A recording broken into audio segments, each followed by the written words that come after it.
Hey everybody, and welcome to League of Legends Anonymous podcast. This is your host in this two-man show, Wise Papa Smurf. The Bonnie to my Clyde over here is Tyler. Hey Tyler, what's going on? Oh, good. Feeling good. I'm excited. You ready to drive this fucking car off a cliff and end it all? Yeah, All I'm there right. with you. So, I'm gonna thumb and Louise this shit. yeah, this week. Well, oh, that's right. Bonnie and Clyde went down in a hail of gunfire, right? I mean, whatever Well, was more. either way, it depends on if police intervention is necessary. This show. Yeah. So, we're going to get right into it. No BS, no banter, because we don't have time for banter and bullshit. We got shit to cover because you guys have questions and we want to answer that. So, this week we're going to talk predominantly about how to play ADC, what you can do to be a better ADC, and mostly focus on listener questions that are associated with those problems. So, Tyler and I thought it would probably be best if we just take this episode over because we're a resident bot lane with an ADC here and a support, and ADC is a bit of my secondary. So, Yeah. sounds like a winner. Yeah. Sounds like we know what's up. All right, so let's get right into it. We've all heard about Protect the Cog comps. What are some other teams that would be built around an ADC? Well, Kog'Maw, any hyperscaling ADC, any hyper carry nonsense. I like Jinx comps because she's a little more self sufficient than Kog'Maw is, but does the same thing when she hits 4 items and from a longer range. I Yeah. like Jinx comps, especially with Ardent Sensor right now. It's stupid with Jinx. Okay, let's just talk about that for a second. I think any hyper carry right now is benefiting enormously from the early power spike that is Ardent Sensor. We Yeah. are in a meta where Ardent Sensor is like the best item ever, You and must rush it or you yeah, lose lane. it is so broken that ADCs run. Here's my problem. Here's my problem, I think, with the Ardent Sensor meta. I don't like playing Ardent Sensor supports. I don't really I particularly enjoy it. Yeah, I don't like only playing Tristana or Jinx or Yeah. Twitch. And I mean, Like, I get that that is, I'm not going to say it's not right now the most efficient way to go, right? yeah, But what I am going to say is a lot of the Ardent supports are countered by Blitz. yeah. And so, Which I thought he was going to be picked more when that whole like meta came out of more Lulu and more Janna and more Karma, and I don't really see him that often. well, I think it's because Ardent Sensor is countered by a faster purchased Ardent Sensor. Yeah, And so that's it's the like you might as problem that well. you've got is it's just a race because the item was so dominant. But that Yeah, being said, here's here's my problem. Whenever an item is so out of balance that bot lane becomes a race to purchase it, that an entire class of other champions has become unviable, and that in and of itself isn't a problem because, support itemizations and metas have changed. I remember when it was what works best with redemption meta, yeah. right? So, I Can mean, you build items. Redemption and lock it, and who can get the biggest shield first? Right. So I mean that has always been kind of a thing with support. So that is not necessarily my problem, but my problem is that Ardent has changed not only ADC items, Yeah. it's changed summoner spells. Cuz Well, like, yeah, oh, as with a the support, barrier heal. yeah, you're supposed Yeah. to go barrier and I'm supposed to go heal, and And it's just I feel so much less safe with barrier as an ADC player. I mean, I know when because ADCs used to take ignite, but also at that time when you took ignite, you could also ignite a minion and Baron. So, mhm. but you used to take ignite, and when they flipped over to being a barrier meta, because heal used to only be for ARAM and the Crystal Scar, because it was used to be really really bad, or support took it. Um, and it always felt weird, but the moment heal became more popular, it always felt safer because it was like permanent health gain. Mhm. Like I don't know, I don't like not taking it, and kind of like we were saying, how like for supports, it's whoever can buy it first. I've been in lanes where I personally am doing better than the other ADC, but the other ADC has the better support player. So if they get the Ardent Sensor first, I now lose fights for being the better ADC player, Mhm. which that feels really shitty. Where I'm like, I'm not being rewarded for being the better carry in this lane anymore simply because you're running 3 gold per 10 quints and you're slightly better at using your early items. Like, Right. it doesn't feel good. Well, But like, I mean, like I said, the problem for me is it's not any one of those kind of three things that I mentioned with, like, you know, ADC itemization changed, support itemization changed, and summoner spells changed. To me, it's the perfect storm of all three of those things. yeah. Because you can have those things individually, and it's not a shitstorm meta. No, like you'll But adjust, right. right? I Like, mean, any one of those things are subject to change. It's league. League is a variable game. That shit happens. But I harken back to when the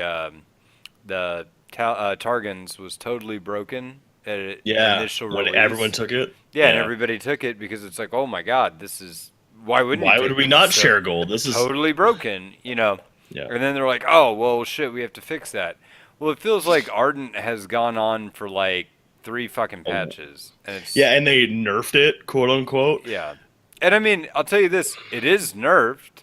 And Yeah. the funny thing is while Worlds is on a patch that the nerf isn't, I think that's artificially prolonging the meta.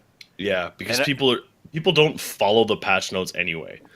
Like we right, well, do, they because just we look at the talk about pro it scene weekly. and they say, "Oh my God! Even on the pro scene, they're rushing it at Worlds. Holy shit! Arden must be super broken still." And while I think it is, Yeah. I think it probably still is, just as an item. It's not as bad as it was. Yeah.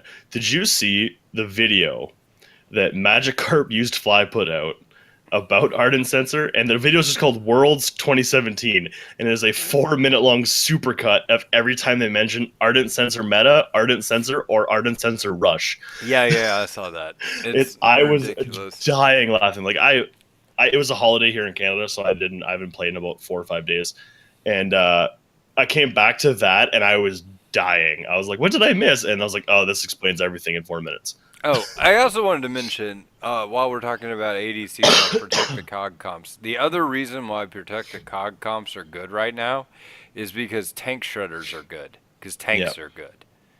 yeah, Like if it weren't for the Ardent sensor, we'd be in a hyper tank meta, and we are in a hyper tank meta. It's just that's not what the spotlight's on. yeah. Like right now, it's heavily like bot lane centric because like Crit Vayne can shred every tank in 4 auto attacks. Hmm. Twitch with 3 items can shred any tank with, Right. it doesn't matter. But I mean, if you look elsewhere on the map, you've got like Shin, Nar, Sejuani. Yeah, All these hyper tanks are floating around in the game right now and being really successful, and so that's why your hyper carry and protect the hyper carry comps are so yeah, legit right yeah. now. Well, and so the one thing is like in terms of like asking what champions work with this, at the core, it's a champion that is dependent on getting 3 or more items to break a game. And what I mean by that is like when you see like a hyperscaler, like yes, Trish is a hyperscaling champion, but she's not as bursty. She doesn't do as much damage quick as like say a Kog'Maw or a Jinx or even a Vayne. Like those champions, if protected, will win the game if you let them. If they literally have 3 people peeling for them and have been left to get gold. That's why like those comps work. Like so, like at the core of your question, any ADC who gets 4 items and will win the game instantly will work Mm. in like a protect the cog comp. And Yeah, like no, that's fair. not every hyper carry works because you get like those fringe cases like Tristana where like she's a hyper carry in terms of like she just has the range, so obviously she's gonna hit them more like more times before they close that range if they close that range. So obviously more items the better, but she doesn't have like an innate pop like a Jinx or a Cog or something like that. Oh, I wanted to talk about this. We get asked this question a lot. Like, why are ADCs so important to the tank meta? Like, what is it about the tank Yeah, meta that makes ADCs good? And so it basically goes down to this. You've got two different real damage types in League of Legends, and then you have sub damage types of those, right? You have like an ability caster, like a mid laner or any kind of AP champion, and then you have a sustained damage champion, right? yeah, And usually, and with some limited exceptions, your AP champions are all in the caster category, and your AD champions are all in sustained damage category. Yeah. Now, the reason that ADCs are good against tanks is because they can whittle a tank, while a caster can blow off chunks of hit points. Then they have to wait for their cooldowns to come back, and the entire time they're doing that, they do no damage to a tank whatsoever, right? Yeah. Now, breaking that down a little further, you have some casters that are really good at shredding tanks, like Cassiopeia or Rise or whatever, because their spells are intended to be like rapid fire, sustained damage spells, Yeah. right? Um, an ADC is doing tons of damage with auto attacks. So you're doing like that kind of like hit damage. Then whenever you combine that with a lot of these hyper carry champions have percent health, like Vayne or Cog in particular, they shred off chunks of hit points by virtue of like one of their abilities, right? Yeah. Also, they tend to build Bork because they rely heavily on attack speed, which accentuates a percent health build. Yeah. So all of those hit points only causes tanks to get hit harder by high attack speed ADCs than the Yeah. average. Well, and ADCs typically too, especially like when I'm against a tank, I know I do this. I can afford to go a third item Last Whisper and deviate from a build, whereas like a mage doesn't have innate tank shredding Right. item, other than like Cassiopeia, who can get like a Leandries and a Rallies and can kite them and forever essentially. Mhm. But Well, also, and again, like I said, that is a unique subclass of yeah, of like almost casters. like that machine gun mage who Yeah. can just like kite for days. And most of the But time, casters are just fucking useless against tanks. yeah, because they have the one round, but it does a quarter health. Doesn't get Right. them anywhere. But ADCs also have more opportunity to spec into sustain, especially right now with like a crit. Like the ADC build meta is crit. Crit trumps all other ADC builds, unless you're like MF with 2 kills under a belt and you're going full lethality. Then you're just gonna two shot everything. But it's a crit build, and like when you take into fact warlords, you look at even a bloodthirster as your fifth or sixth item, or a mercurial, or a death stance. You're going to have that ability to get through the tank stats and still stay alive. Where like a caster, when do you see a gunblade on a burst mage? And that's the only sustain they could even slightly go towards. And that's a fringe item for like a Collie and Jax. Like Right. they don't get to build that. And even their like Morello's, the Grievous Wounds is conditional on how much health they currently have if it's going to take effect. No, So you're not no, even guaranteed. You're that not makes even perfect guaranteed sense. to like. You're not even guaranteed to start taking away. Like say a Mundo's running at you, you're not even guaranteed to stop his health regen. Whereas an ADC who has Mortal Reminder is guaranteed that on every auto attack, that's also shredding his health at a percentage. No, Like there's that's legit. So I mean, I hope that helps answer the question as to like what the role of an ADC is in tank shred, which is like whenever. Keep in mind in low elo, I saw this all the time. Whenever I played, it was like, "Why are you shooting the tank, ADC?" oh, I hate that And comment. okay, you should be shooting whoever you can shoot from Yeah, safety. And if it's the tank, great, because it's pretty much the ADC's job to kill the tank, too. yeah, Obviously, if their ADC stands like 5 feet away from you with a sign on their back that says fucking shoot me, fucking yeah, shoot them, yeah. If right? they're Lucian flash E'd into your team and you keep hitting the Mundo, you're an idiot. Yeah, But switch targets when something better comes up. But I mean, yeah, realistically speaking, you putting damage onto a Mundo, like to win that team fight, he's got to die too. And you're better off doing damage than standing there and being like, well, I'm not going to shoot the tank. You know what I mean? Like, yeah. shoot whoever. Shoot Yeah, him. well, and one thing to this too is that like because we got asked this a few times and I get asked it a bunch is like what ADCs are strong during a tank meta? Not casters. Don't play Ezreal Lucian right now. You're not going to do Or well. It's simply Corky. any so like right now when you look at like win rates are you always have to take them with a grain of salt. But it's all champions who either get enough items that by the time the tanks are tanky, it doesn't matter. They still go through them like butter.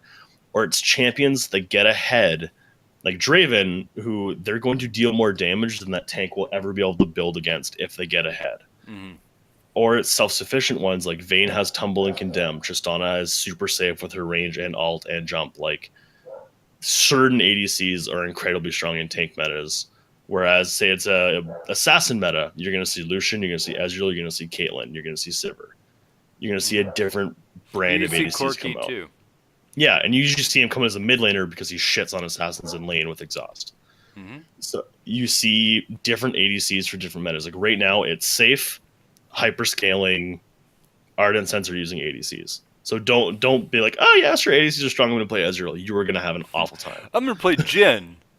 I'm going to play Eh. Lucian, and I'm going to go Yeah. the crit build. Yeah, and Jhin is probably the reason I mention him is because he does not He's synergize so with bad against Ardent. tanks. He's also really bad against tanks. Yeah, and he doesn't synergize with Ardent at all.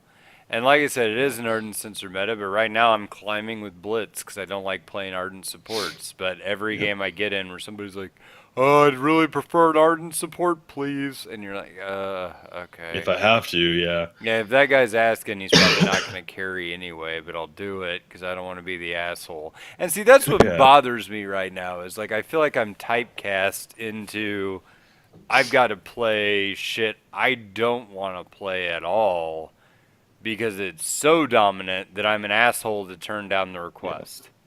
You know what Yep. I mean? I mean, I can. I'm not trying to say I can't play Ardent supports because I can. It's It's just not your just play style, and you're it's not not. my favorite, is what it Yeah. is. It's like I. Also, people that enjoy playing Lulu, you're a bad person. I hate Yeah. Lulu. Lulu's a bad time, but I also play like close range in your face. Like I've been playing a lot of Vayne lately, so See, Lulu I can feel fuck that way off. about Soraka. I just Oh, that so I'm banning her every game. I'd rather deal with Janna than Soraka me too. Actually, because I would too. Soraka makes up for a bad ADC like no other support can. Well, it also makes you like you have to target the Soraka in the late game. You have to, or you just lose, In and lane, that's you also have to stupid. kill her before the amount of times I've had a Soraka and they focus her, but I've killed the support and half health the ADC before they kill her. Hmm. Like it's so dumb. Yeah, yeah, it is dumb. Okay, well, let's move on to the next listener Yeah. question. So the next question is, what should supports build slash rush when their ADCs such as Jhin or MF don't utilize Ardent Sensor? Also, what are your thoughts we on probably should movement have speed, touched on Jhin? we probably should have touched on this in the last question, but okay, Okay, that's fine. but to be fair, don't play Jhin.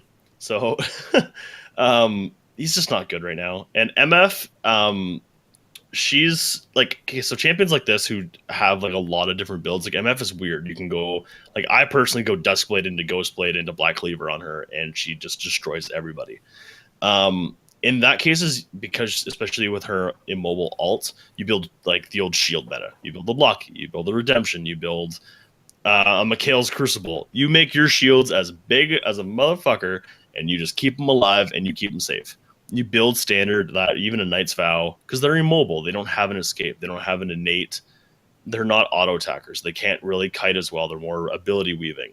Just keep them alive. Build Okay, shielding. Build safe. I think that's fair. Is but there are times when you would deviate and build damage. Yeah, You know, it depends on what support you're playing. Because if you're playing Braum, you're never going to build damage. You're always going to build, yeah. You're defensively gonna and build a locket. tanky. You're gonna have a Knight's Vow. Hmm. You're gonna. But if you're a brand, But yeah, if you're a brand, you're I not have the going to do Watchers. that. Rallies. Yeah. So I mean, realistically, what you build on a support if you're not an ardent sensor is the same thing you built before, whatever that was. Just you don't build ardent sensor.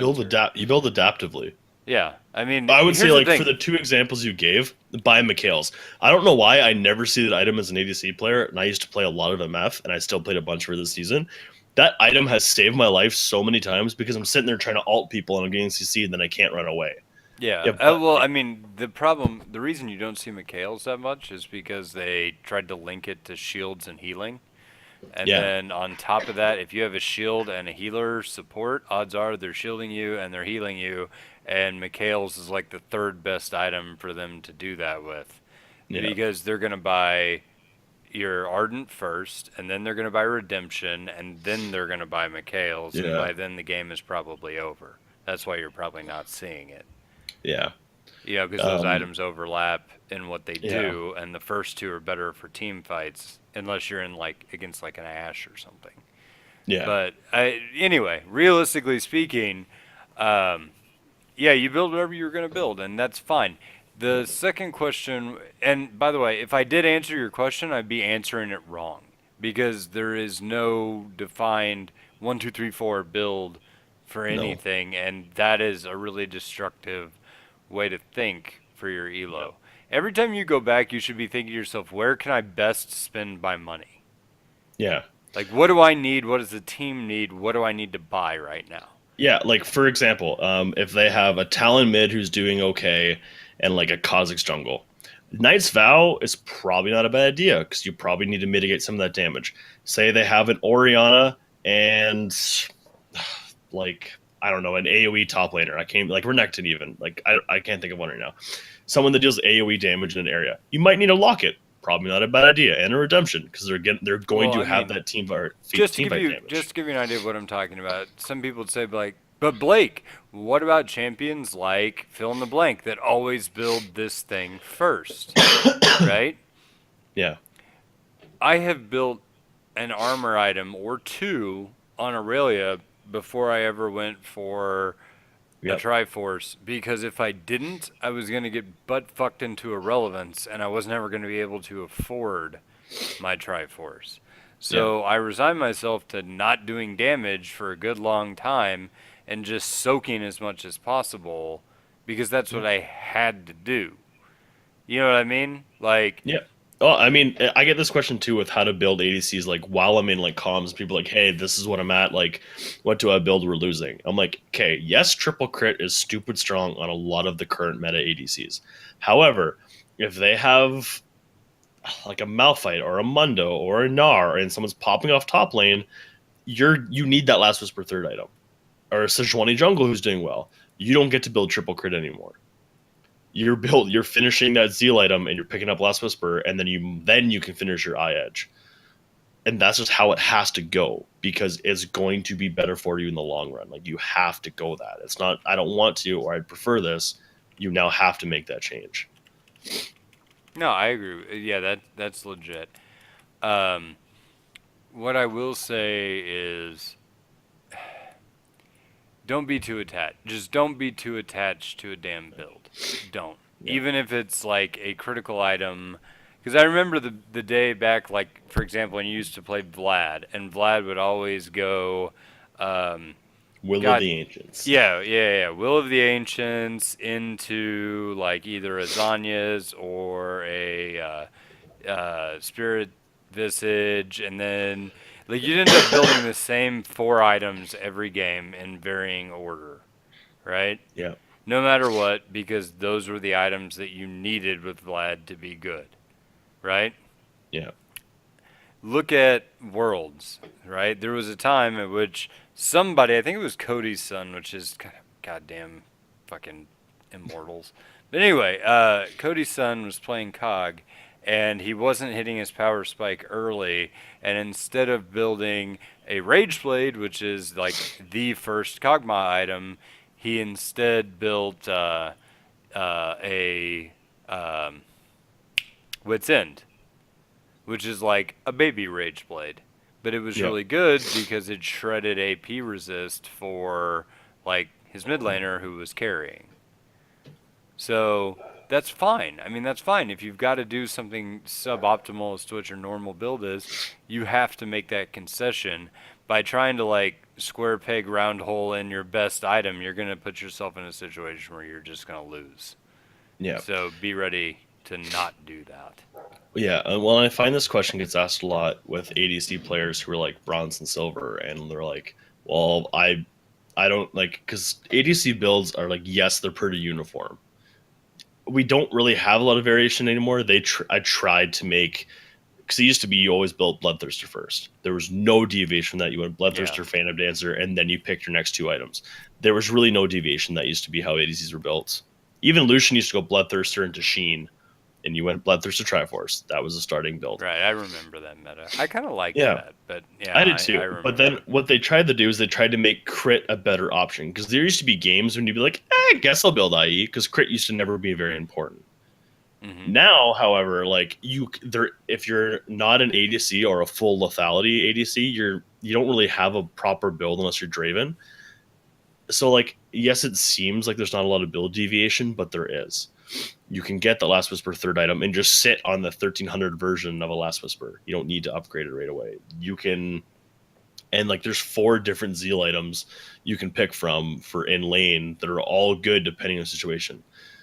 There's choices you can make, and it doesn't seem like they're as big as like support, who have so many more items. And I like what they did for support optimization, other than Ardent Sensor can fuck off.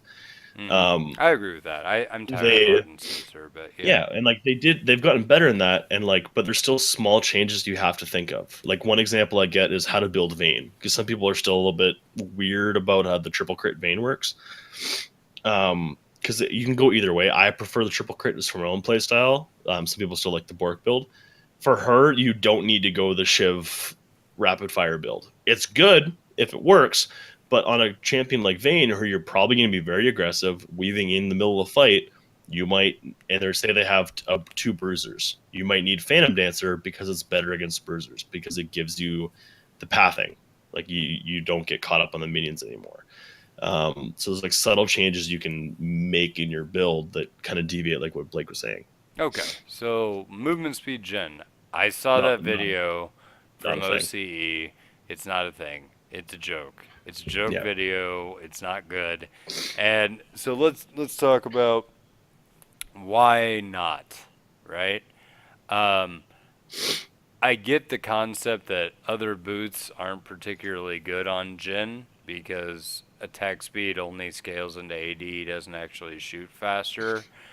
However, getting like Swifties or whatever, he already runs faster on his 4th shot. Yeah. Building other shit to make him run even faster is kind of like building into redundancy in a kit. Yeah. And while being like super fast may be entertaining for like tee hee hee shit, it's not like actually really all that viable.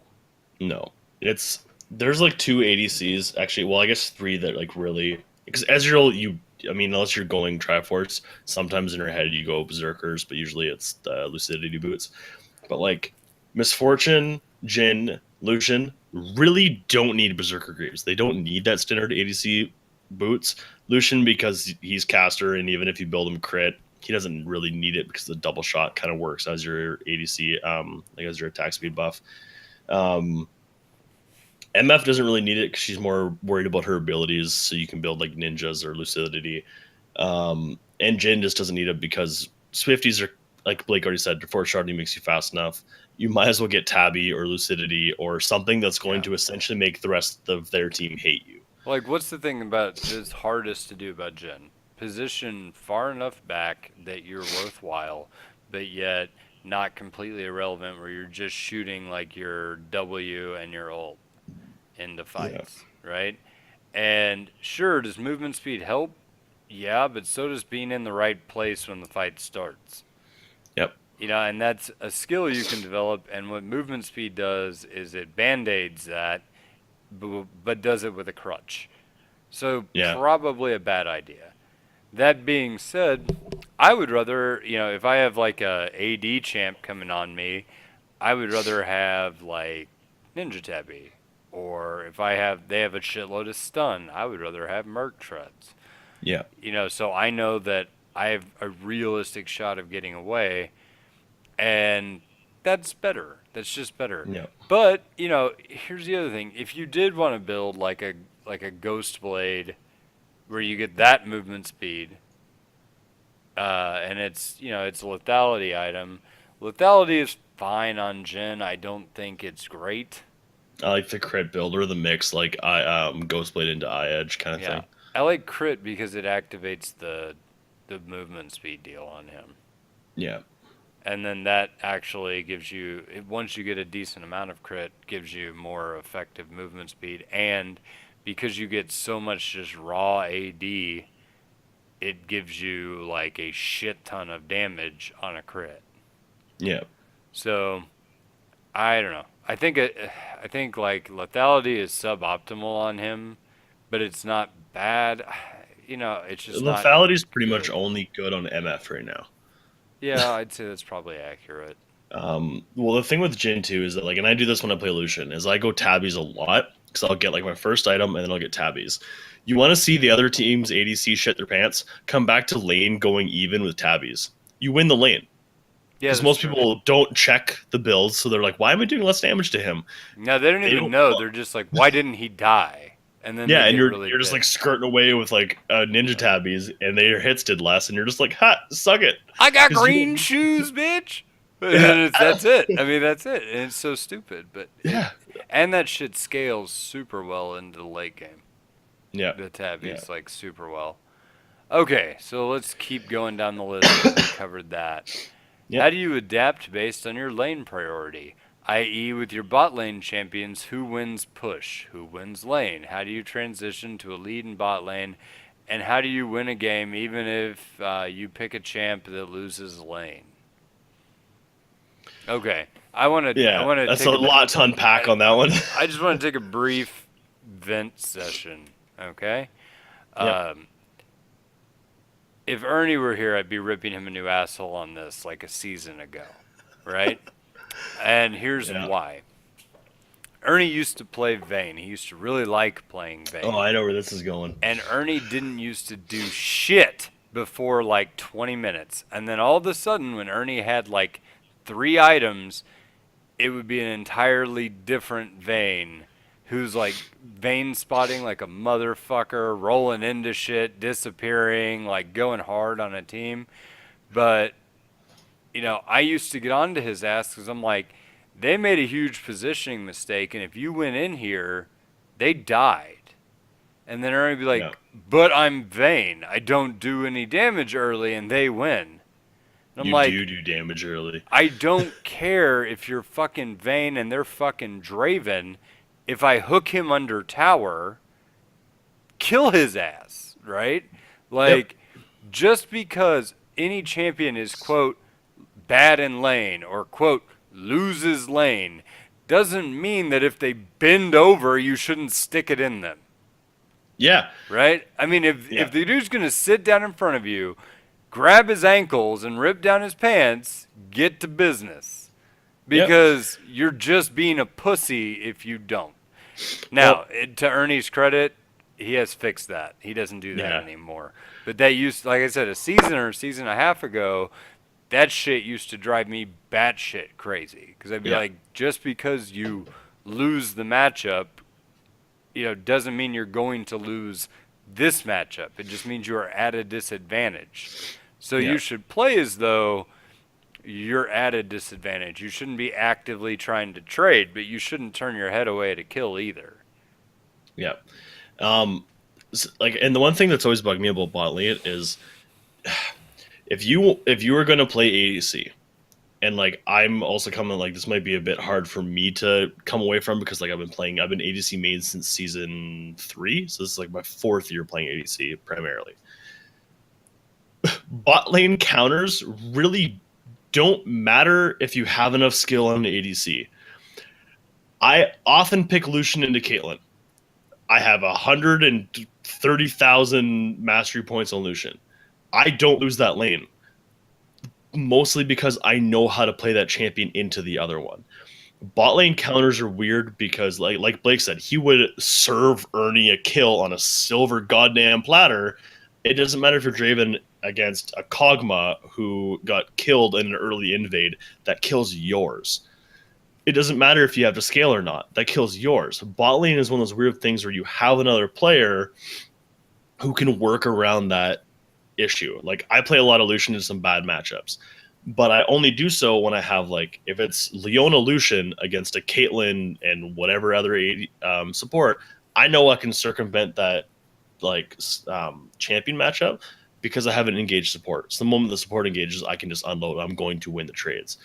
So bot lane's one of those weird ones where you can literally transition a lead by having better champion knowledge and better windows, like trading windows. Yeah, he's 100% right. Like, I play a mean Thresh into a Morgana. It's not a problem. I know how to play that matchup. I'm not going to lose unless they're like fantastic with their champion. And so that's fine. I'm not scared.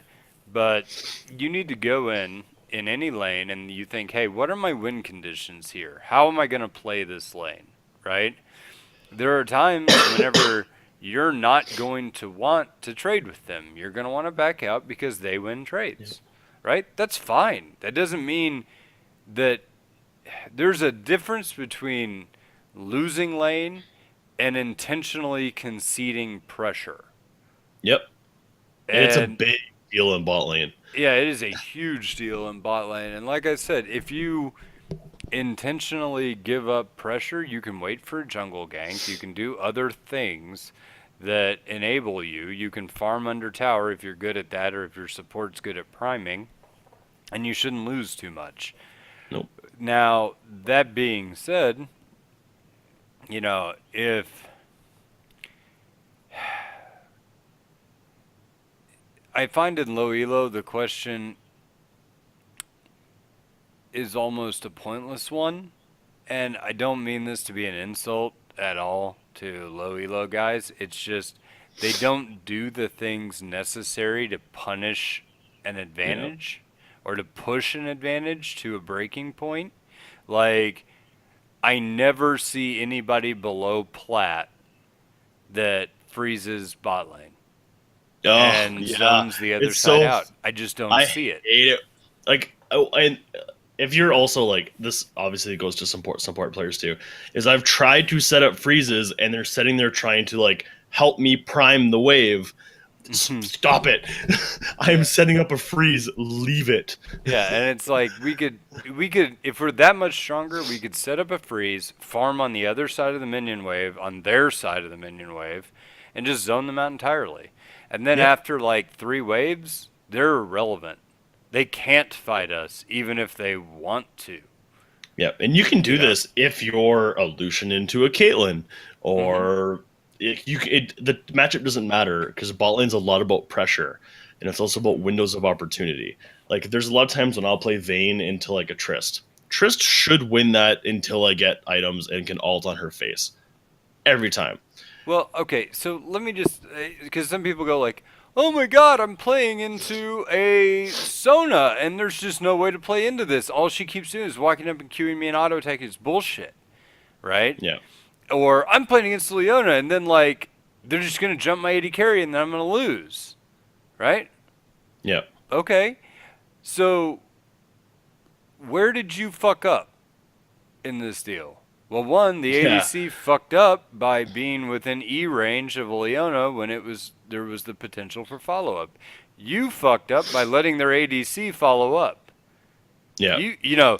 Or Sona, she came forward to Q. You knew she was going to do that. It's the only thing she does. So and that's the point that's the point I'm getting at, is that like people, and like I'm in gold 1 right now and I still see this. I'll be playing Lucian into Caitlyn. I'm ahead in CS. That should never be allowed. Yeah, no, it's like a Sona Caitlyn lane, and I'm ahead in CS. That should never have been allowed, because I wait for her to commit to auto attacking a minion, and I grab a CS so she can't retaliate. Sona's already tried to Q me. I was too far back. She ended up queuing the minion in front of me. I walk forward, take a few CS, because you're looking for those windows. You are learning how to play your champion in that matchup. So like once you figure that kind of shit out, you can get to like the base of your question, which is like, how do you adapt like based on lane priority, and who wins a push? It doesn't come down to like this champion beats this champion to push, this champion wins lane, this champion can transition to lead, take bot tower, go take mid tower easier. It's literally it's more about like windows of opportunity in bot lane. Okay, so yes, let me talk about that, because we talked about like, you may hear streamers say, "Oh, well, I just couldn't do anything because this champion just wins into this other champion," right? Yeah, when they say that, they're at a skill level way higher than us where that matters. Well, where that's true, where misplays don't really happen and outplays are rare. And so, if that's the case and they know how to play their champion into yours, yeah, it may be that there's not a whole shitting lot you can do, because your kit is countered by their kit. But that is not true in bronze, silver, and gold. That is never true in bronze, silver, and gold, or plat. I No, mean, here's the thing: you are at a disadvantage. You do not automatically lose, no. and disadvantages can be overcome. If you get a kill early, or if you get like a couple, then you overcame the disadvantage, and you're Well, probably on better footing. yeah. Well, an example of this I see, and I see it happen in our community games, is say one game, like imagine Caitlyn isn't shit. Like go back a few patches. Say I played Caitlyn into a bronze or silver ADC player, even a ADC player who's a lower gold rating than I am, and I beat them using Caitlyn. And like badly, like they're 30 CS down come 15 minutes. They got pushed out of lane. We're a few kills up. We win that game because like me and maybe the mid laners ahead. Next game, they pick up Caitlyn, and I say I'm playing Lucian or Trist or any of the other ADCs I play, and I win lane that time. And after the game, they're like, "Oh, it's because I don't play Caitlyn that often." It's like, well, you weren't auto attacking me, you weren't shoving with your Q and making me farm under tower, you weren't coming forward, you didn't have your traps aggressively, and you never used your net to set up like a triple headshot. So no, it wasn't champion or the experience or that they're broken. It's just knowing how to play them. It didn't come down to any of that. Right. So like don't And like so, handicap yourself with like, oh, they're OP or they're broken or this champion always beats this champion. It does come down to champion knowledge and again like the windows of opportunity. Like you could have pushed me out. You could have turned that lane into a win, but you just didn't. You didn't use their strengths. right. And like I said, our advice has always been if you are wanting to climb in any particular role, focus on a champion into all matchups. And if you have like a backup champion into particularly bad matchups, then play two champions, a Yeah. main and an option B. And then you should probably have an option C for if one of those two things gets banned. Yeah. That's it. That should really be what you should be doing. And regardless of matchup, you know how to play that. Like I said, I can play Thresh into Morg. Tyler can play Lucian into Caitlyn. It Yeah. does not matter. Yeah, you're at a disadvantage if they play well. Okay, fine. There are ways to overcome a disadvantage, like call for jungle pressure, or rotate to objectives, or time your backs better, or Yeah. use better minion control. Like I said, all of these things, and I'm not trying to dog on anybody who's like below plat, right? That's not what I'm saying. I'm just saying these things typically don't happen in those elos. Like all those things that I just mentioned don't happen. Like we back whenever we feel like backing. We push the minion wave no matter what. Like we just walk up and push the minions, or we just walk up and last hit no matter what because somebody told us to last hit, Yeah. right? And so one of those two things kind of happens, and the games just play out, and they're spontaneously aggressive or spontaneously passive, and nobody looks at the minimap. Okay, Yeah. well, if that's the case, then there's so many things not being done that I can't just tell you, like, oh, well, maybe if you froze the minion wave, maybe if you blah, blah, blah. It's more about learn fundamentals with your champion, and the way you learn fundamentals with your champion is by practicing that fucking champion. Yeah. You know what I mean? Like, you're going to figure out how to CS well with Tristana if you play 50 games of Tristana. Yeah.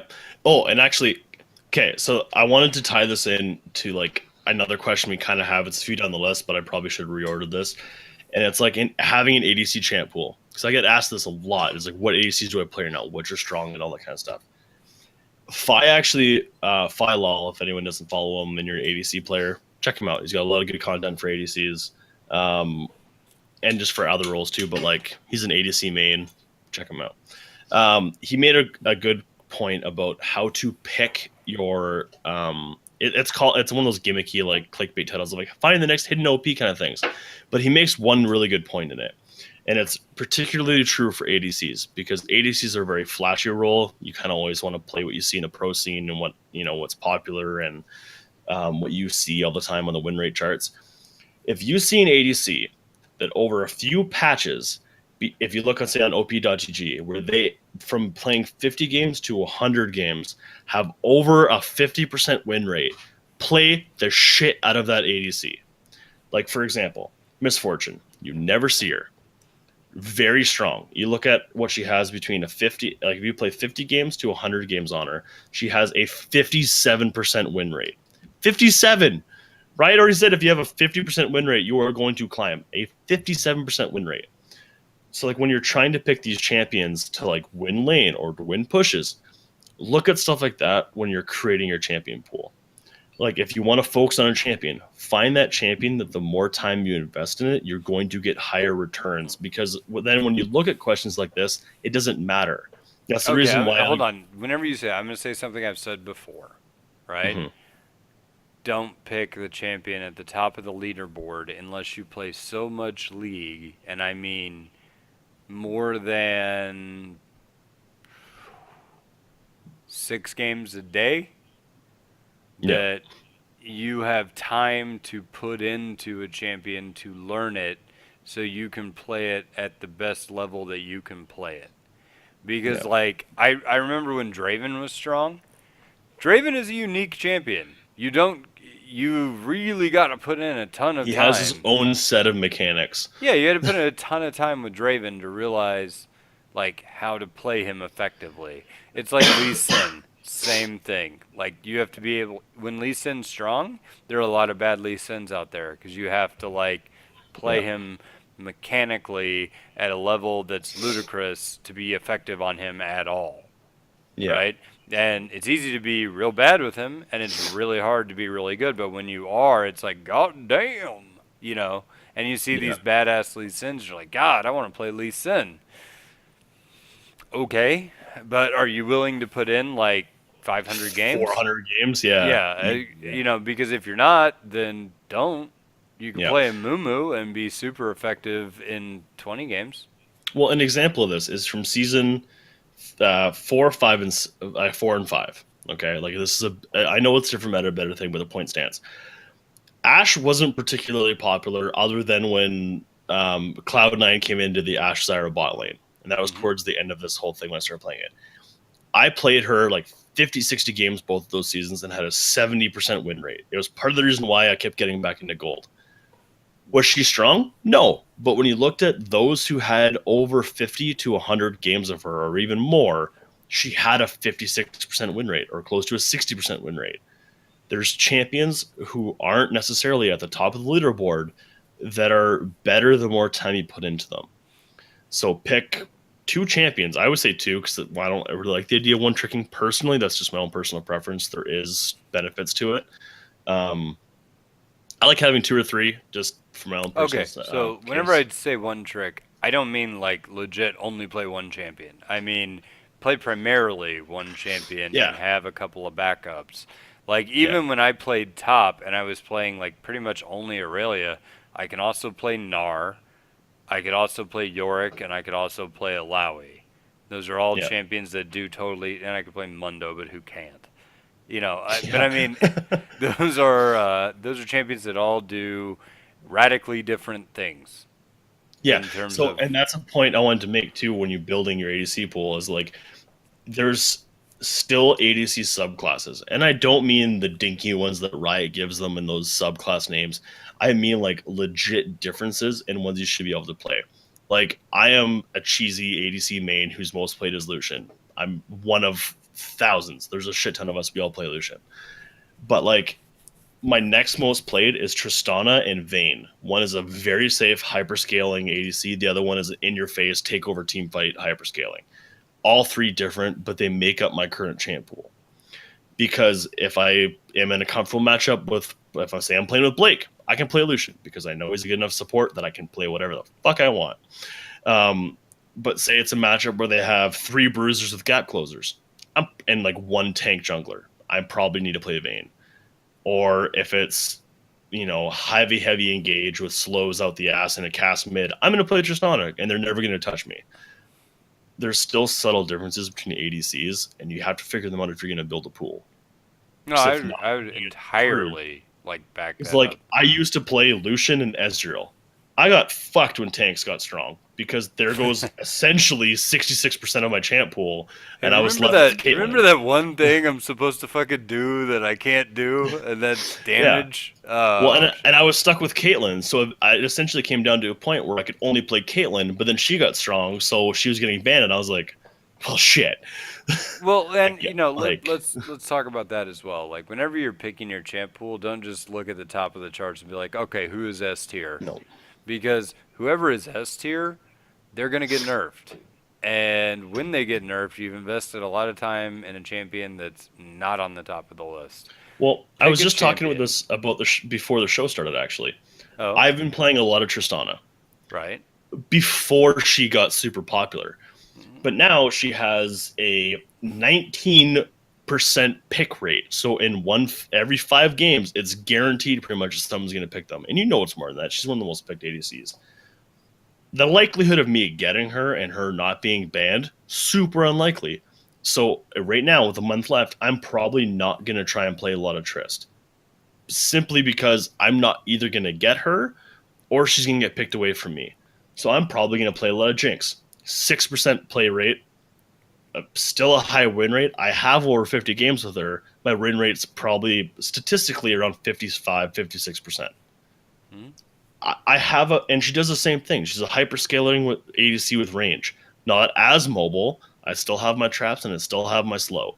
It's something, and I'll probably have a long term, or I'll probably get more returns over the next 4 weeks with her than hoping I get Tristana.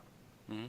Well, like I said, if you're like picking a champ pool, that's cool. Here's the thing: pick whatever ADC you most enjoy playing, because the path to success is playing with the same champion Yeah. a lot Yeah. and being good with that champion. So if you try to pick somebody popular that you don't enjoy, i.e., me playing ardent sensor supports, it's not going to go well as if you played somebody that you really did.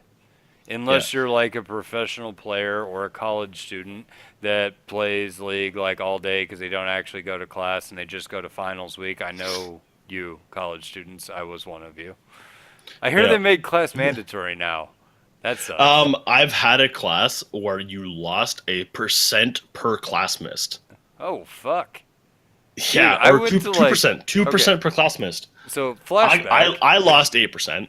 In college, in my undergrad, before they started making attendance mandatory because of people like me who ruined it for all of you, uh, I attended maybe 30% of my classes in Yeah, undergrad. It was ludicrous. Like I never went to class. One day I thought I was going to class just to go, and I showed up with like a bag of Chick-fil-A that I was gonna eat, and then this guy started passing out a midterm. I'm like, oh, fuck. Well, guess I'm taking a midterm. I yeah, ate those chicken I've done nuggets that. though. Oh yeah, I ate the shit out of them. You gotta eat those chicken nuggets, man. You're not gonna get through this Um, without Polynesian sauce. This is gonna be a bad day. ain't no So, Szechuan sauce though. yeah, dude, what the fuck, McDonald's? Let's like, okay, so I know They that should bring like, that shit back permanently. But okay, so okay, first off, I okay, know that they had an idea. It's gonna be promotional, and everybody's gonna get the yeah, sauce, and that was gonna be cool.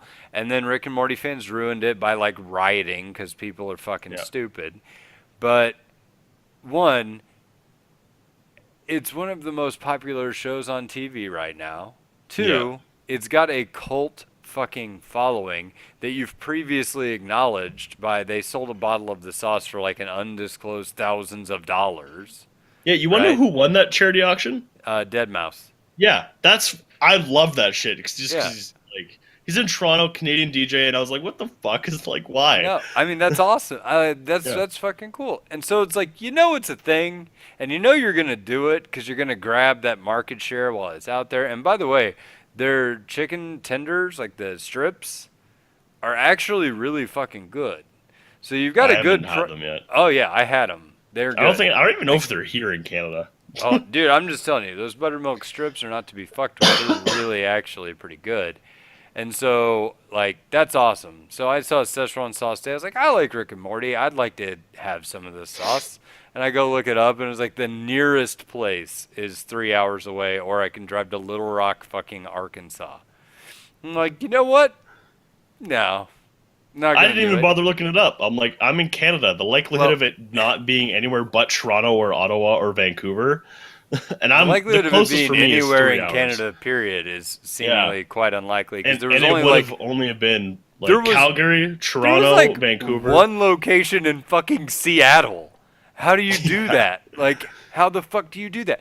You know how big of a deal this is to people who have like a cult following in this fucking show. You know that yeah. everybody's going to want to try it. Why don't you just commit to making money hand over fist for one day? And One month even. You know how even if much you're going to money do they'd make that, in a do a month? fucking Rick and Morty promotional like you did with Mulan. Do it Yeah, like, do it now. That would be super. Just make a whole bunch of the fucking sauce. You clearly have the recipe still. You clearly have the ability to make it. Just make the goddamn sauce. And yeah. I'd buy some. I'd go out and buy some nuggets right now. I, Oh, bitch. Of course I would. oh, bitch. Oh, bitch. Not in here. Not out there. Yeah. You know, it's funny. I Oh, didn't realize that until I went back. I've got Exiles is watching Rick and Morty now, which is yep. exciting for me because I've been telling him it's really good forever, and they finally committed to watching it. Me and my roommate just finished last season, and I was 2 seasons ahead of him, and I was like, I'll rewatch it with you. Oh, I would No totally. I problem. went back and watched chunks of the first season just so I could make quotes again. But I didn't realize that the Scary Terry episode was also the "Where are my testicles, Summer?" Yeah. You Yeah, tell yeah, Where yeah. are they? Snowball? Yeah, yeah. I didn't I didn't realize that. But Yeah. anyway, that being said, like how do you fuck up something that hard where you send like 200 packets of sauce to a store when everybody's like lined up around the corner? This is a recipe for fucking disaster. You are goddamn McDonald's. Are you telling Yeah, me you that have the ability. yeah, you can spend like $8 million burning people's crotches with coffee for fun? Like that's a drop in the bucket for you. How do you Yeah. not figure out sauces? I wonder if we can talk one of the audio guys into renaming this sauce like Rick Mansing the sauce or something, like pull one of the episode titles. We should actually we should do Yeah. that. Okay, Yeah. so let's wrap up because we're pretty Yeah. much out. We've talked about who to focus in the fight, when it's okay to hit the tank versus the carry. We've already touched that. We can end Yeah. with who's the best ADC to play, but we've already Yeah. kind of touched The one that. thing I will say very quickly, and I get asked this all the time, is about attack move. I don't use it, so I have no idea. Okay, I use I it. don't use it. I use it I all the fucking don't. time. I've So been playing it for 4 years. Don't use it. okay, so I have set my attack move to like a click is my attack move. Mine's on that too. I just don't use it. Like, that's fine. I use it all the damn time. But even if you're going to use attack move, you need to be careful because when somebody gets in traffic, it becomes super unpredictable. But it makes orb Yeah. walking really easy Yeah, when. don't make it hard on yourself like I do. I click fast and back and forth like a motherfucker. I made it hard on myself, but it's the only way I know how now. Well, okay. So what I was gonna say is like if you're in traffic, attack moving becomes because you can click the ground like around somebody and it'll pick the nearest target. The problem is when they're around a tower or when they're around a minion, if you click close to the minion, it will attack the fucking minion. So while attack moving is great whenever there's like nothing else you want to shoot around, it's my advice is bind a key that is convenient for you for target champions only. And then in traffic, hold down that key and start right clicking because it becomes really easy to just right click somebody when that is the only thing that the click registers on, Yeah. right? Because it doesn't matter. You can just hold down the key and like click, click, click, click, click, and it'll fire, right?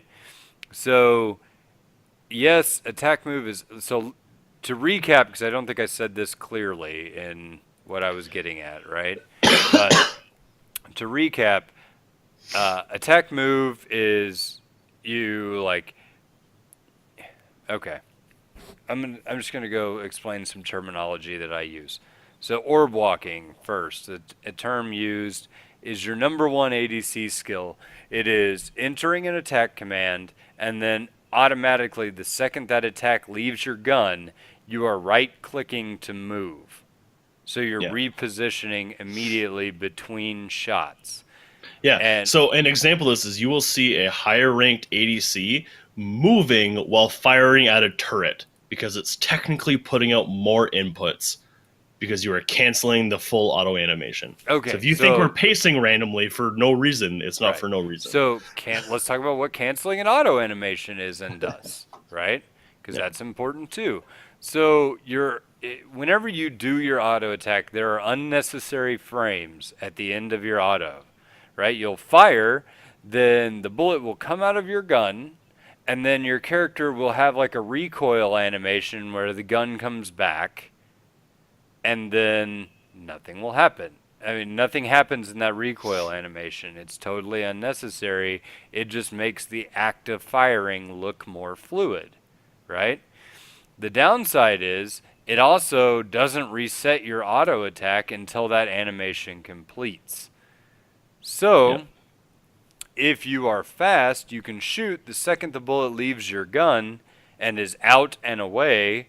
Then you can move, cancel your recoil animation, and your auto attack will be ready again sooner.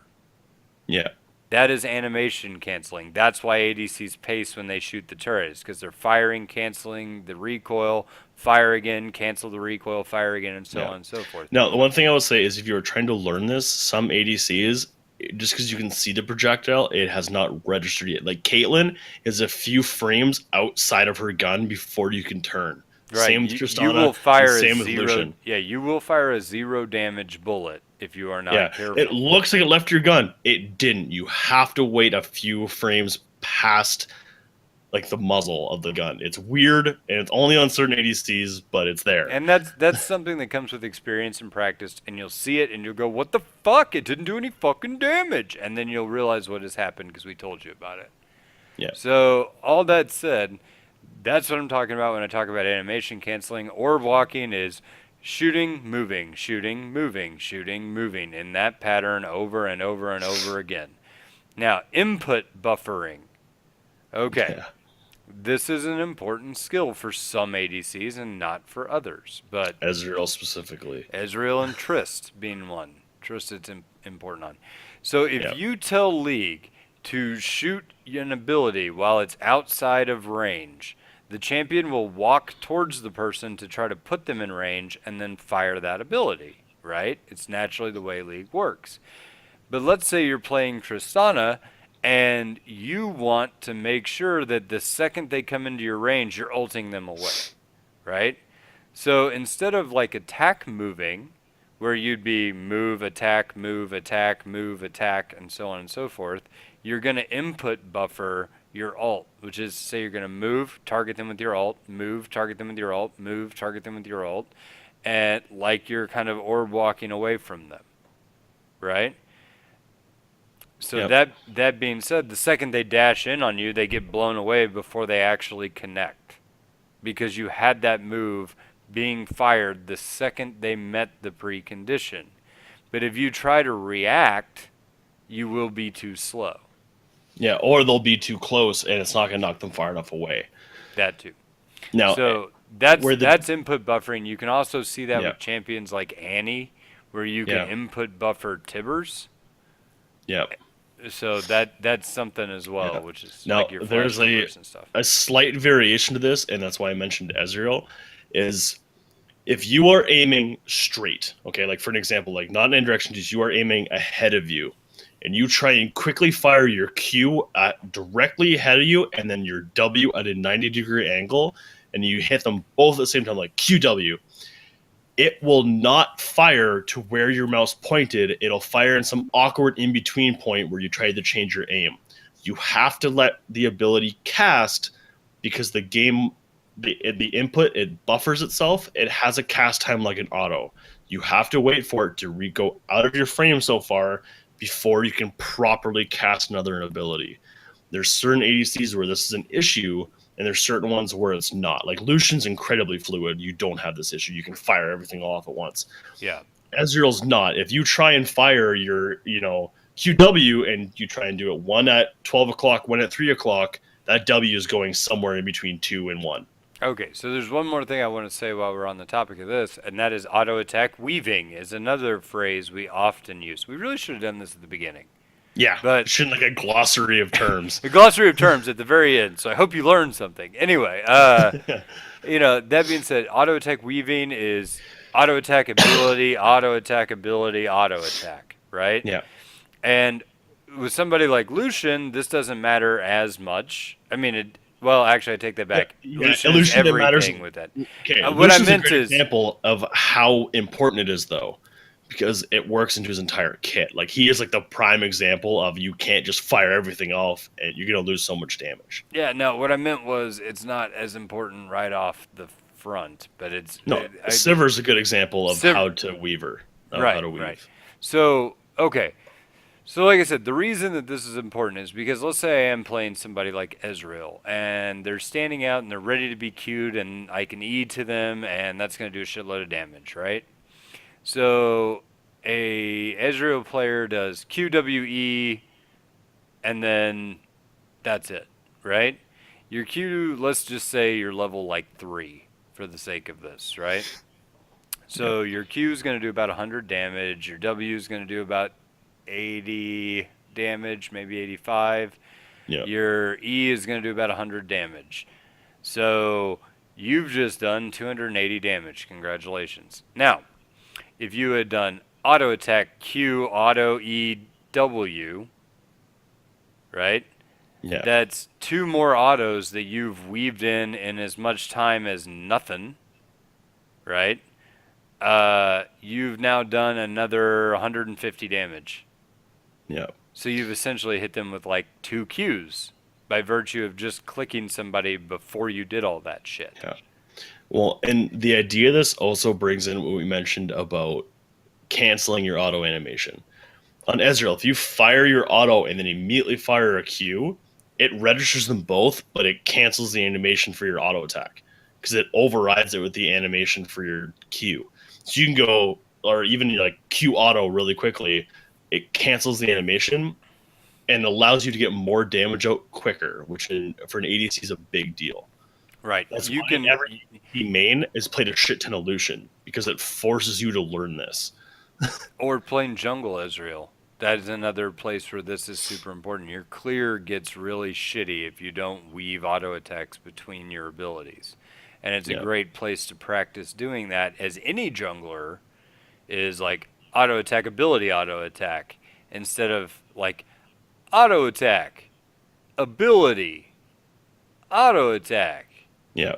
Auto attack, Well, and you will see too is if you actually get a proper auto cancel. Like Jax is a great example of this. Like, I know it's not an ADC, but when you hit like auto W right away, it's a noticeable, significant cancel. Mm-hmm. And it does a lot more damage. A lot of damage go down. So it's like boom, boom, boom, and it's like 3 instant slaps because it cancels and then it. Resets your then auto they counter. get stunned, and then you get to do it again with auto Q auto. Well, that's why honestly Lucian is such a popular you'd be hard pressed other than a pro player who has to play whatever's currently meta to find an ADC main whose most played is not Lucian.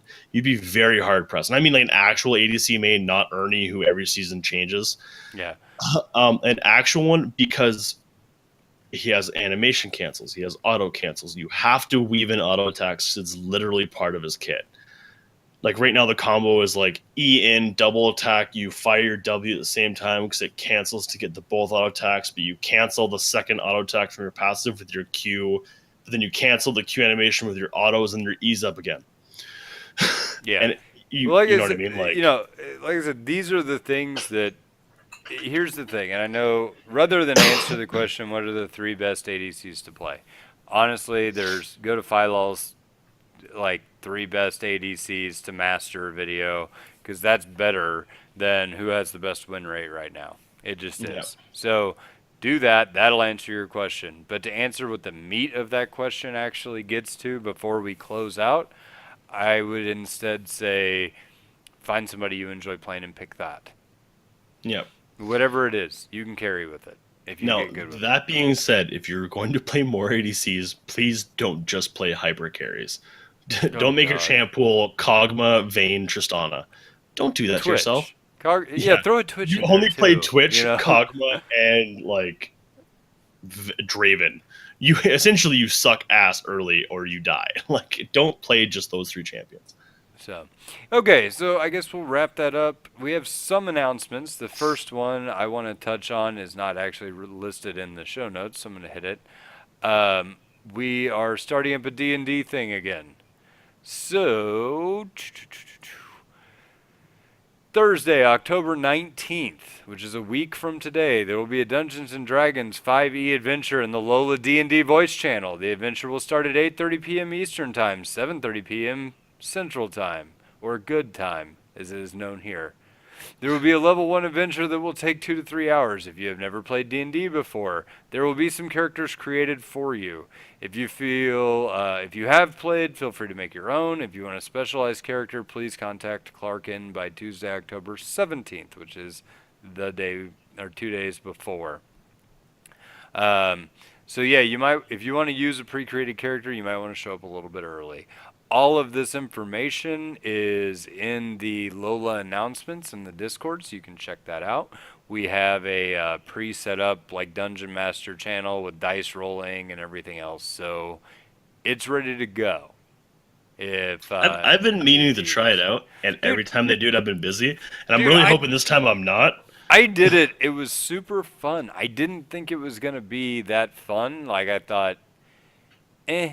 I've always wanted to I was curious, but I didn't think it was going to be that good of a time. I had a blast doing it. Well, see, like I've always been skeptical because I was kind of late to being a gamer. Like I grew up and played like N64 with like my dad, and like played like some classic video games like Mario 64 and Ocarina of Time. The shit. But like I got into like computer gaming and like embraced my inner nerd way later than most. So like D&D was always really foreign to me. Mm-hmm. But like I keep hearing about it, and people who are like I wouldn't have expected to play it. Like it's a great time. You should play it. It's great. And I'm so tempted, but last 2 times we've done it, I've been busy or out of town, and I'm like, I need to book this time off. So my mother heard that it was the devil when I was a kid. Like, oh, jeez. It's the whole like, oh man, D&D's satanic. Everybody commits suicide because of satanic D&D and all this shit. So we weren't allowed to have. Yeah, no, we weren't allowed to have any of that, which was really stupid. Because then we ended up renting the D&D Nintendo game. Didn't tell her. Right? And it was stupid hard. I mean, the Nintendo game, like just like regular D&D, like you die and you're dead. But I'll just tell you a little story about what happened the last time that we played. Like I rolled a character that was a vampire, right? And part of my character's thing, like you have to do like strengths and weaknesses that like offset if your character can do something really cool, then they have something that sucks, right? Yep. And so, as a vampire, I gave my character a compulsion to like he was basically a connoisseur of different like blood types, right? So, no matter what, if I saw like a wood elf and I never ran into a wood elf before, I would be overcome with like a desire to like try their blood, right? Yeah. We were about 3/4 of the way through a dungeon, and Clarkin was eaten by a gelatinous cube, right? The big acid cubes with like shit floating in them. We got attacked by one of those, and it wasn't until a critical point in the fight at which Clarkin was like not doing so hot. He was floating in this cube. He couldn't get out, and we were probably... things needed to go real good or real bad real quick, right? And then I looked at my character sheet and I remembered that Clarkin was a unique race and I had not done that. So my character dove into the cube to try to eat Clarkin, who was heavily armored, by the way, so it didn't work at all, and we both just got stuck in this gelatinous cube and almost died. But somebody came in on a pinch and solved the problem pretty cleverly. We both got levitated out of the cube. Pretty brilliant. Nice.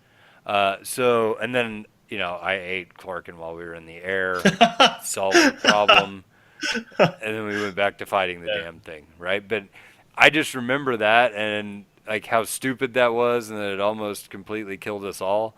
And yeah, dude, fond memories and good times. Like I That's could see jokes. this being a thing that, you just enjoy doing. You know what I Yeah. mean? From time to time.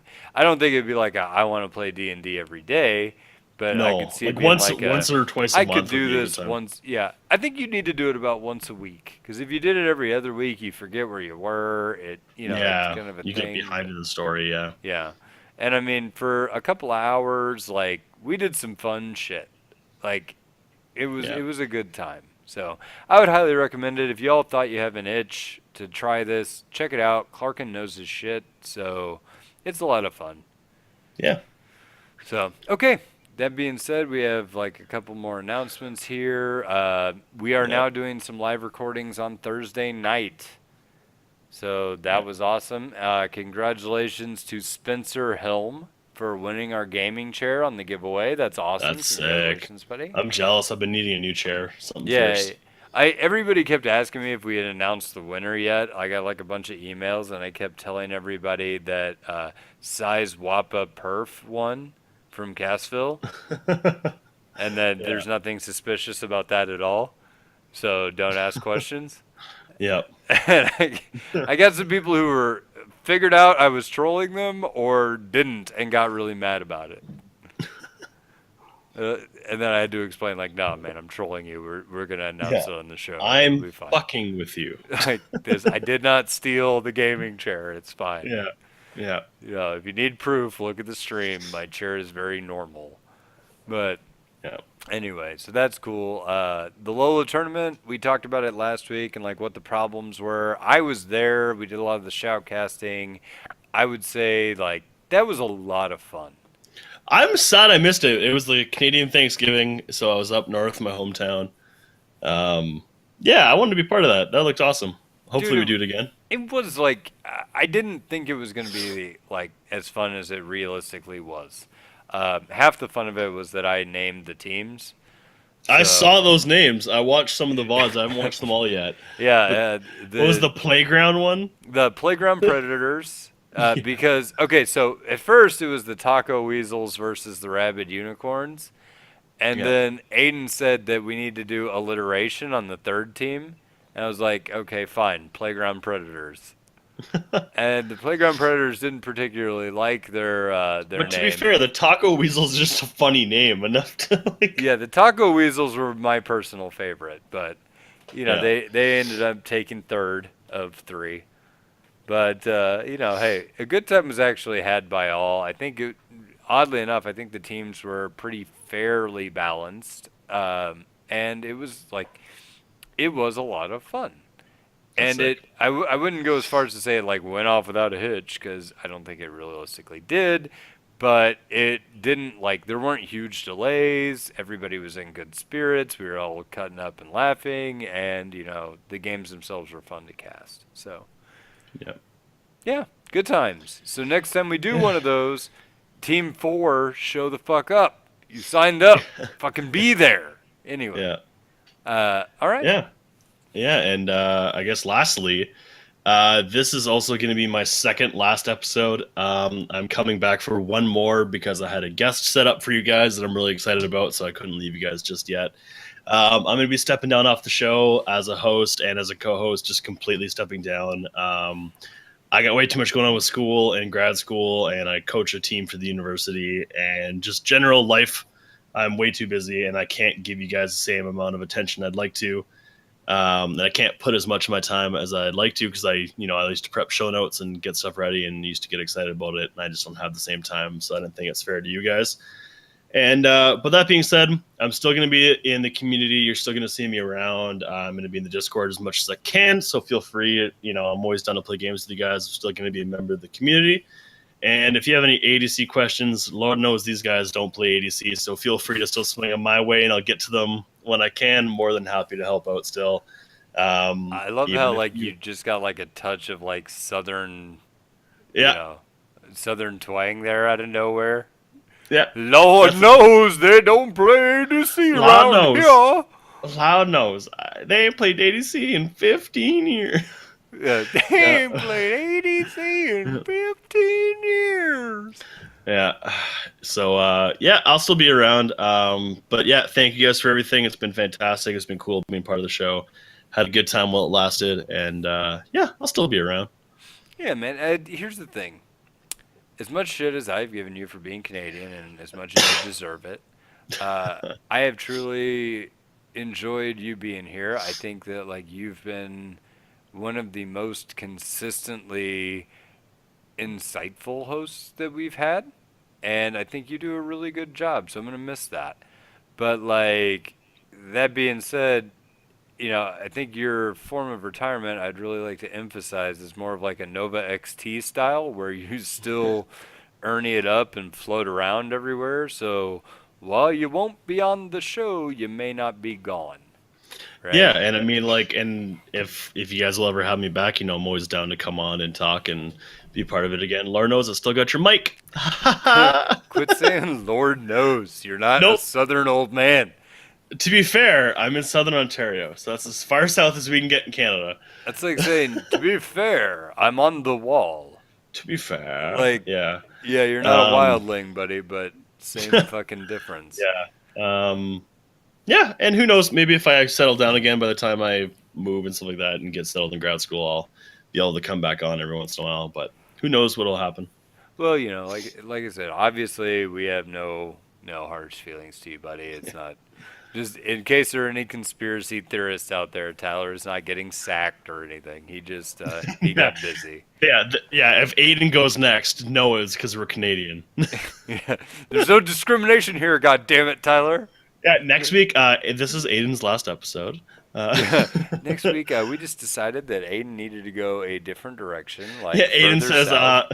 Yeah, Aiden Uh, has the copycat answer. I'm busy with school and I coach a team, and like, yeah, the I just exact same I got thing. busy with grad school. If you guys ever need to coach talk a to me team. about ADC, let me know. It's the same cookie cutter thing. Yeah. Oh God. Yeah. Yeah. Yeah. I was kind of half expected, and people can see that if you tune into the show on the video recording, there is no gun to Tyler's head. That is Yeah. off screen. Yeah, stop making eye contact. That was part of it. That was part of it. Stop. Look at the camera. Anyway, Yeah. so Yeah, and for anybody who's gonna, if anyone does see it, there was a guy who came and sat behind me for a second left. That's my roommate Phil. That's no one. the guy Stop. who was wearing the sunglasses Yeah, that looked he's menacing innocent. with the piano wire. Phil, Yeah, his roommate Phil tunes pianos. It's cool. There is no yeah, reason. normal. Yeah, you don't hear him Yeah. upstairs playing. No? Yeah, he's Okay. just tuning that piano with the wire. It's fine. Yeah. It's weird that he looks like Hitman, Yeah. but it's cool. It's fine. So anyway, Tyler, it was good having you, man. I'm not gonna go too deep in this because you still got an episode left, and you can get all mopey in that one. But I may or may not be on that one, so I wanted to take the time to say I'll miss you, buddy.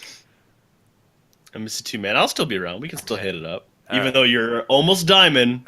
Jesus, one fucking game.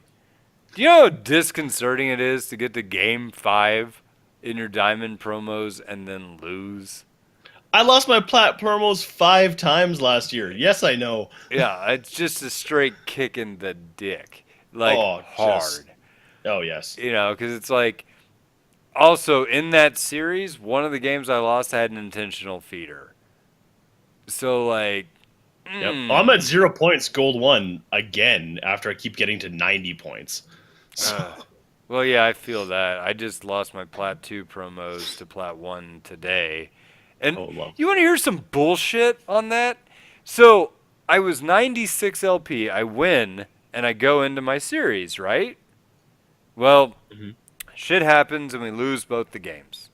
Okay, fine. I go 0-2. What I would have thought would have happened is 96 LP to 116. I lost. I'd be back to 96, and I'd lose again, and I'd go back to 76, right? Yeah. When you get tossed down to 30? 59. And I'm like, what the fuck? Yeah. I gained 4 LP and then take 2 20-point losses? Fuck you, Riot. And your Yeah. fucking I want to have impactful moments horse shit. Here's an impactful moment. You got fucked on a win. You get 4, and you get total credit for losses. And On that note, while I'm bitching about stuff, how is it that if I go 0-2, that I lose 40 LP, but if I go 2-0, I start at 0 instead of 20? Yeah. I mean, realistically, if I go 2-0, shouldn't I be like at 20 LP in the next tier? You'd think. Right?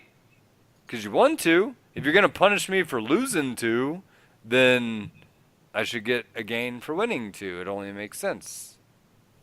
You'd think. Just throwing that out there. I'm a little bit frustrated with A little miffed. a little bit miffed on it. Yeah, Anyway, we've got an hour and a half because we are blabbermouths. So let's wrap this bitch up. To be fair, he can't tell us we can't do another 2-man. Yeah, that's true. What are they gonna do to us? Or you? I guess Not I'll let us be do fucked. it anymore? Blake, hey, you can't talk to yourself for an hour and a half now. Fuck you, I can't. Well, actually, I did that on like the support episode, and it worked. So Yeah. who knows? I don't know. Anyway, boys, I will catch you all later. I hope everybody has a good night, everybody. Good night, guys.